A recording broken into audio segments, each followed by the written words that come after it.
ಇಂದು ಯಾದಗಿರಿ ಜಿಲ್ಲೆಯ ಸುರಪುರ ತಾಲೂಕಿನ ದೇವರಕೋನಾಲ ಗ್ರಾಮ ಪಂಚಾಯಿತಿಯ ಸರ್ಕಾರದ ಆದೇಶದಂತೆ ಆಡಳಿತ ಅಧಿಕಾರಿಯಾಗಿ ಅಧಿಕಾರ ವಹಿಸಿಕೊಂಡ ತಾಲೂಕು ವೈದ್ಯಾಧಿಕಾರಿಗಳಾದ ರಾಜ ವೆಂಕಟಪ್ಪ ನಾಯಕ ಸ್ವಾಗತಿಸಿ ಗೌರವಿಸಿ ಸನ್ಮಾನಿಸಲಾಯಿತು. ಈ ಸಂದರ್ಭದಲ್ಲಿ ಗ್ರಾಮ ಪಂಚಾಯಿತಿ ಅಭಿವೃದ್ಧಿ ಅಧಿಕಾರಿಗಳು, ಸಿಬ್ಬಂದಿ ವರ್ಗದವರು, ಊರಿನ ಹಿರಿಯರು, ಯುವಕರು, ಮುಖಂಡರು ಜೊತೆಗಿದ್ದರು. ಅಧಿಕಾರ ಸ್ವೀಕರಿಸಿ ಮಾತನಾಡಿದ ಆಡಳಿತ ಅಧಿಕಾರಿ, ಈ ದೇವರಕೋನಾಲ ಗ್ರಾಮ ಬಹಳ ಒಳ್ಳೆಯ ಗ್ರಾಮ. ಈ ಗ್ರಾಮದಲ್ಲಿ ಏನೇ ಅಭಿವೃದ್ಧಿ ಕಾರ್ಯಗಳಿದ್ದರೂ ಗ್ರಾಮ ಪಂಚಾಯಿತಿ ಮಾಜಿ ಅಧ್ಯಕ್ಷರು, ಸದಸ್ಯರು, ಊರಿನ ಮುಖಂಡರು ಸಹಕಾರದೊಂದಿಗೆ ನೀರು, ಚರಂಡಿ, ಕರೆಂಟ್, ಲೈಟ್ ಇತ್ಯಾದಿ ಮೂಲಭೂತ ಸೌಕರ್ಯಗಳಿಗೆ ಮೂಲ ಆದ್ಯತೆ ಕೊಡೋಣ ಎಂದು ಮಾತನಾಡಿದರು.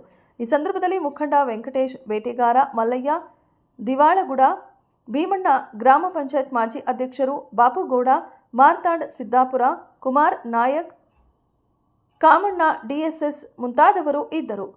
ವರದಿ ಯಾದಗಿರಿ ಜಿಲ್ಲಾ ಹನುಮಂತ ದೊರೆ. ಕ್ಷಣ ಕ್ಷಣದ ಸುದ್ದಿಗಾಗಿ ವೀಕ್ಷಿಸಿ ರಾಷ್ಟ್ರಧ್ವನಿ ನ್ಯೂಸ್ ಕನ್ನಡ.